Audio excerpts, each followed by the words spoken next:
Fue quizá la propaganda nazi antisemítica más cruda, vil y descarada, que acusaba a los judíos de matar a niños inocentes y de usar su sangre para unos rituales.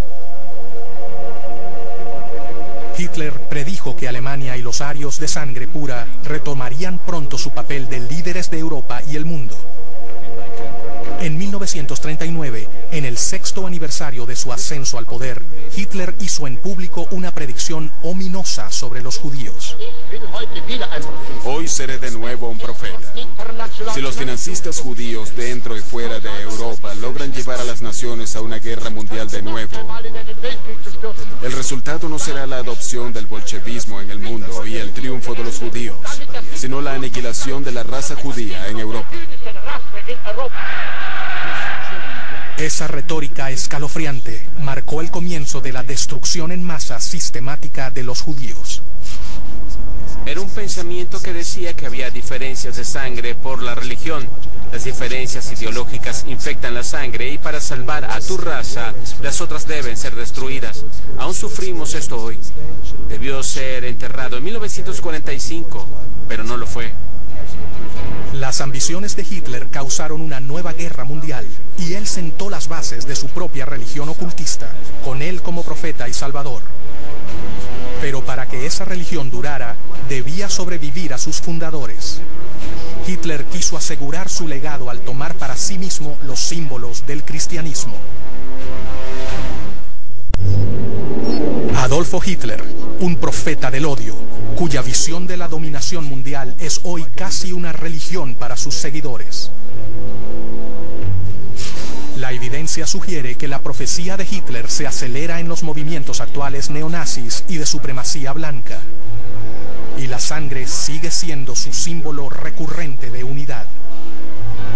La meta es siempre destruir una raza. La meta es siempre destruir sangre, una sangre considerada inferior y que se cree que es contaminante. Eso es una forma de guerra que el partido nazi convirtió en un arte durante la Segunda Guerra Mundial. Algunos creen que un examen más detallado de cómo surgió la doctrina racista de Hitler y se codificó en símbolos culturales perversos y rituales disminuiría la violencia creciente de los grupos de odio de hoy. Uno de los primeros asociados políticos de Hitler, el doctor Alfred Rosenberg, fue vital para formar la agenda racista nazi. Rosenberg, un antisemita y firme creyente de lo oculto, era miembro de la racista Sociedad Thule. Rosenberg estaba claramente muy asociado con las primeras ideas políticas de eugenesia racial y la necesidad de desarrollar una sociedad racialmente pura. Y cuando los nazis llegaron al poder, a Rosenberg lo pusieron a cargo de las enseñanzas raciales nazis. En su libro, El mito del siglo XX, Rosenberg defendió una nueva religión de la sangre. Él creía que el arte, la ciencia, la cultura y la historia mundial eran determinadas por la raza y la sangre. Esas creencias culminaron en el movimiento cristiano alemán de la década de 1930, que decía que Jesús era ario, de un enclave nórdico en Galilea que luchó contra el judaísmo. Hitler creyó que Jesús era un antisemita que luchó contra el materialismo judío y que él podía inspirarse en eso. La lucha de Jesús era también su lucha. La lucha por la rendición también era su lucha. Hitler y su gente se embarcaron en un proyecto para remover las partes de la Biblia que enfatizaran el papel de los judíos. La simbólica línea de sangre pura siguió siendo uno de los símbolos más poderosos de los nazis para estimular el patriotismo y dar credibilidad a su ideología. Para los alemanes la sangre era el alma, el espíritu. Hubo la famosa bandera de sangre. Cuando Hitler trató de apoderarse primero de Alemania en 1923, hubo una bandera bañada en la sangre de sus camaradas caídos. Esa bandera ensangrentada era considerada sagrada y él la usó como una reliquia sagrada. Cuando se ungían nuevas banderas, cuando nuevas unidades de la SS o el ejército eran bautizadas, Hitler sacaba la bandera con sangre y tocaba con ellas las nuevas banderas de las otras unidades y les confería el poder espiritual de la sangre de esa bandera. La sangre de los mártires se volvió el agua sagrada del Tercer Reich. Y la bandera sagrada fue su cáliz de plata.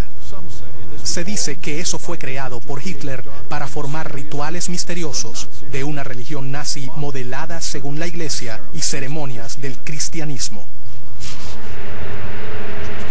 Así como el cristianismo es representado por la cruz, el Tercer Reich poseía un supuesto símbolo religioso. Hoy eso es reconocido en el mundo como un emblema de atrocidad: la esvástica. Adolfo Hitler la adoptó de la sociedad Thule como el símbolo del partido nazi en la década de 1920, para mostrarla en banderas oficiales, insignias y bandas de los brazos, pero sus orígenes son un misterio. Si vamos al Irán del siglo IV, veremos elementos de la esvástica allí. Podemos ir a la antigua Grecia y ver a la esvástica allí. Podemos ir al período moderno y ver a los indios norteamericanos y está la esvástica allí. Tuvo distintos significados para distintos grupos en el curso de muchos siglos. En alemán no se llamaba la esvástica. La expresión alemana es Hakenkreuz, que significa cruz doblada. La esvástica, como la conocemos en el mundo simbólico nazi, está en el sentido de las agujas del reloj. Si la giras en sentido opuesto, es un símbolo del hinduismo. Es posible que los nazis decidieran que tenía orígenes muy misteriosos y así podían apropiarse de ella. Al ver ese símbolo, entiendes rápido lo que representa y tienes un contexto completo de eso. ¿Qué otro partido político, otro partido nacional ha sido así de obvio e impactante? Habiendo instaurado los instrumentos de simbolismo cuasi religioso, la próxima tarea de Hitler era diseminar el mensaje. Los nazis crearon una campaña de propaganda para convencer al pueblo alemán de que la visión de Hitler era su salvación. Aunque esa noción iba a alienar a minorías importantes dentro de la sociedad alemana. En las manos del maestro de propaganda Joseph Goebbels, Hitler y los símbolos nazis se convirtieron en una marca reconocida y provocativa. Goebbels y sus compañeros nazis los usarían para lanzar un ataque mediático a gran escala. Ahora Hitler estaba listo para cumplir su papel del anticristo anunciado, al prometer esperanza y prosperidad al pueblo alemán, como pareció profetizarlo Nostradamus 4 siglos antes. Goebbels y otros más dentro del partido presentaron a Hitler no solo como un político ordinario, sino como un hombre esperado por Alemania, provisto de poderes extraordinarios, dinámico, robusto, resoluto, y que además personificaba en forma mística las esperanzas y sueños de todo un país. Y lo interesante del mito del Führer no es solo la forma en que fue diseminado en el cine, la radio, la prensa, los panfletos, los poemas, las pinturas, las esculturas, etc., sino la forma habilidosa en que Goebbels puso a Hitler por encima de la política diaria del régimen.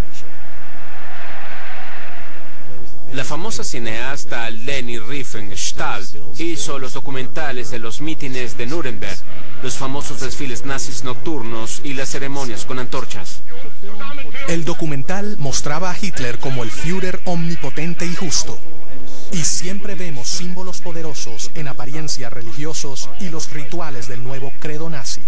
A comienzos del documental de Riefenstahl, El triunfo de la voluntad, lo primero que ves es a Hitler en su avión y observas la sombra en el suelo de abajo que forma una cruz. Y así vemos esa cruz volando sobre el paisaje alemán. Se puede ver ahí a Hitler usando la metáfora de un Mesías que desciende literalmente de las nubes para salvar a Alemania. Lo que Hitler quería era una respuesta emotiva inmediata.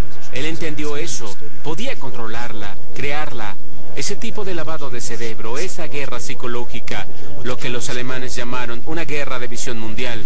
Él entendía el valor del cine y la música para crear la atmósfera emocional que necesitaba para que todos marcharan con él. Adolfo Hitler es considerado el primer jefe de Estado en entender bien y emplear esas imágenes poderosas en una escala masiva para manipular a su pueblo.